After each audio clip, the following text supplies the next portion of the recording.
আসসালামু আলাইকুম, আমি ইদ্রিস আহমদ ওয়াফি। আমার নতুন ব্লগে আপনাকে স্বাগতম। চলুন ব্লগটা শুরু করা যাক। আমরা যাচ্ছি সীতাকুণ্ডু পাহাড় দেখার জন্য, ঝর্ণায় গোসল করার জন্য। তার জন্য বাসের অপেক্ষায়। বেলালকে উপদেশ দিচ্ছিলাম, ভালো হয়ে যা, দুষ্টামি ফাজলামি করিস না, কারোর সাথে গ্যাঞ্জাম করিস না। এদিকে দেখা যাচ্ছে ফারদিন ভাই কার সাথে যেন দীর্ঘক্ষণ ধরে কথা বলতেছে। আমরা যেখানে বসেছিলাম তার সামনে এই মাজারটা দেখা যাচ্ছিল। তারপর যখন বাস আসে তখন যা শুট নেওয়ার দরকার নিয়ে নিলাম। এখন সবাই বাসের দিকে চললাম। চলার পরে কিছুক্ষণ পরে বাসে বসে গেলাম। তারপরে বাইরের দৃশ্যটা একটু উঠিয়ে নিলাম।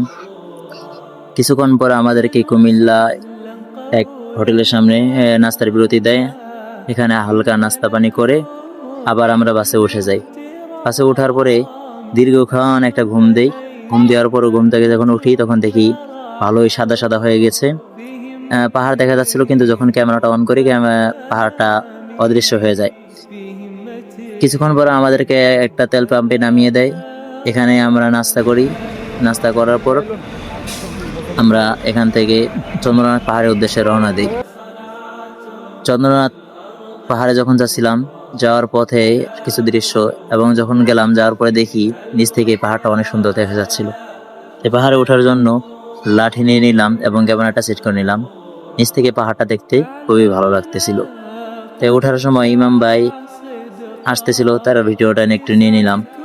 তারপর আমরা যখন উঠতেছিলাম, নিচ থেকে উঠতে খুবই ভালো লাগতেছিল, কিন্তু যখন উপরে গেলাম তখন বুঝতে পারলাম আসলে পাহাড়টা ওঠাটা কতটা কষ্টকর।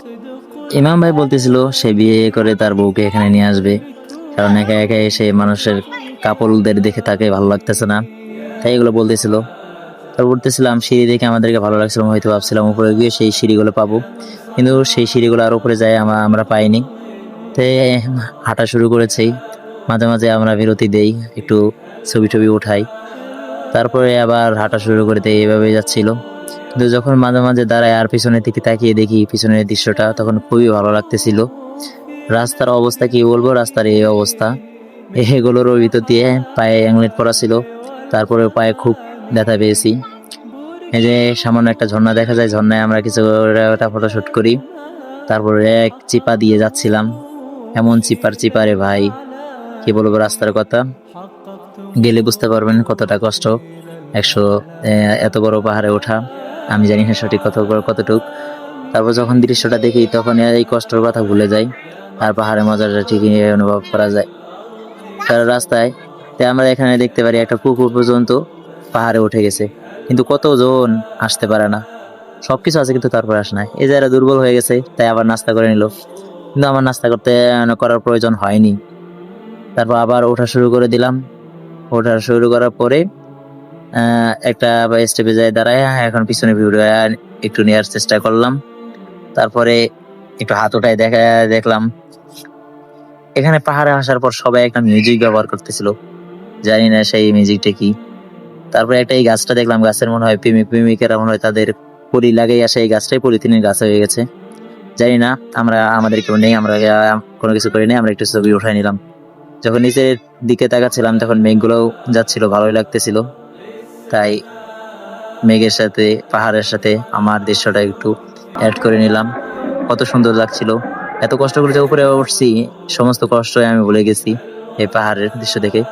বেলা বলে আয় ক্যামেরার সামনে আয়, এত দূরে দূরে থাকিস কেন। তারপর সবাই ক্যামেরায় সবাই ছবি ওঠার ব্যস্ত, আর নিচের যে দৃশ্যটা উপর থেকে আমি ক্যামেরায় সুন্দরভাবে নিয়ে আসতে পারি, আমার ক্যামেরার কোয়ালিটি খুবই খারাপ, আমি ভালো করে নিয়ে আসতে পারিনি। তবুও যতটুকু সম্ভব আমি করার চেষ্টা করেছি। এটা আমার ফার্স্ট ব্লগ হওয়ার কারণে আমি ভালোভাবে ভয়েস কভার করতে পারছি না। ইনশাআল্লাহ আগামীতে দিনে অবশ্যই হয়ে যাবে ভালোভাবে। তো এই পাহাড়ের সাথে সর্বোচ্চ উঁচু জায়গায় যায় আমরা ক্যামেরা বন্দি করলাম আমাদের দৃশ্যটা। তো এই দৃশ্যটা কভার বন্দি করার পরে ফারদিন ভাই কিছু বলছিল, সবাই মজা করতেছিল। তারপর আবার এখন আমাদের নামার পালা শুরু হয়ে গেছে, এখন আমরা নামা শুরু করে দিলাম। একে একে সবাই নামতে শুরু করলো, আমিও নামা শুরু করলাম। কিছুক্ষণ নামার পরে দেখি ভাইয়েরা দোকান নিয়ে বসেছে, পাহাড়ি ফলমূল নিয়ে ডাকতেছে, ভাই আসেন খেয়ে যান। এমনভাবে ডাকতেছে হয়তো আপনাকে দাওয়াত দিয়ে খাওয়াচ্ছে, কিন্তু অবশ্যই আপনার পকেট থেকে তারা টাকাটা নিয়ে নিবে। তারপর যাচ্ছিলাম আর দৃশ্যগুলো দেখতেছিলাম। নামার সময় সিঁড়িটা পেয়ে খুবই আনন্দিত হয়েছিলাম, কিন্তু আর সিঁড়িগুলো এত বড় বড় ছিল থাকার কারণে এখন নামাটা খুবই কষ্ট হয়ে গেছে। একটা ঝর্ণা পেলাম, এখানে এসে একটু হাত মুখ ধুয়ে নিলাম। নামার পর পাহাড় থেকে নামার পরে দেখি আমার শায়েখ তালহা ভাই এসেছে। সে আমাদেরকে একটা ট্রিট দেয়, স্পিড খাওয়ায়, তাই আমরা এটাও ক্যামেরা বন্দি করে রাখি, কারণ আমাদের কেউ ট্রিট দিলে আমরা এটা ক্যামেরা বন্দি করে রাখি সাক্ষী স্বরূপ।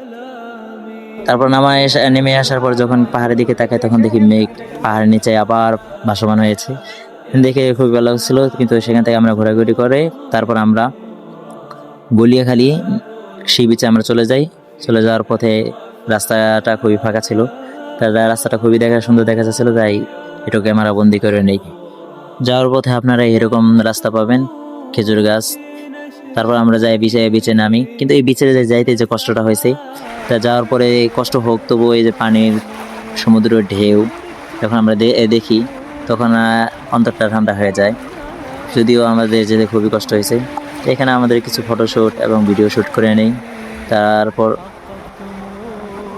দেখতেই পাচ্ছেন দৃশ্যটা কীরকম হচ্ছে। তো এইদিকে বললাম আমার কিছু ফটোশ্যুট নিয়ে পেলাম, আমার ফটোশ্যুট নিচ্ছিল, এইদিকে ইমাম ভাই আমার ভিডিও নিচ্ছিল। তালহা ভাই এখানে সমুদ্র পাড়ে এসে তার শরীরে জ্বর আসছে, তাই তাকে জিজ্ঞেস করছিলাম ভাই কেমন ফিল পাচ্ছেন। সেও বলতেছে ভাই খুবই মজা পাইলাম। তার কাছে এগুলো সবকিছু শুনলাম। এক ভাই আমাকে তার ফোনটা দিয়ে বললো কিছু একটা ভিডিও শুট করে দেন। আমি বললাম আমি আমার ফোন দিয়ে আপনাকে ভিডিও করে দিই, কারণ করে দিয়েছি তার ফোনের তুলনায় আমার ফোনের ক্যামেরাটা একটু সামান্য হলেও ভালো ছিল, তাই করে দিয়েছি। তারপরে ইমামের একটা এন্ট্রি নিলাম কিভাবে শ্যুট নিতে হয়। ইমাম ভাইয়ের হাঁটার শ্যুটটা নেওয়ার পরে দেখলাম বেলাল ফারদিন ভাই এভাবে একটা ছবি উঠতেছে, তাই আমি ক্যামেরাটা দিয়ে বললাম আমরা একটু ভিডিও শ্যুট করে দিই। দেখি ভিডিও শ্যুট করে দিল, তুলনামূলক একটু ভালোই হয়েছে। তারপর ফারদিন ভাই নিজে এই ছবি উঠতেছিল, সেখানে দোকানপাট দেখছিলাম, ক্রয় করতে যাই দেখি ভাই দাম এত বেশি যা কেনার মতো ছিল না, তাই আমরা সেখান থেকে চলে যাই, আর কোনো কিছু আমরা কিনতে পারি না। তারপর আমরা যখন চলে যাই, এখন আমরা ঝর্ণার দিকে যাচ্ছি। ফারদিন ভাই কিছু কথা বলতেছিল, বেলাল ক্যামেরাটা নিয়ে দুষ্টামি করতেছিল, তখন ভিডিও করতেছিলাম। তো ঝর্ণার দিকে যাচ্ছিলাম, রাস্তাটা খুবই ভালো মনে হয়েছিল, কিন্তু যে বাইরে আসতেছিল বলতেছে সামনে এই রাস্তা খুবই খারাপ। দ্বিতীয় পার্ট দেখার জন্য অপেক্ষায় থাকুন।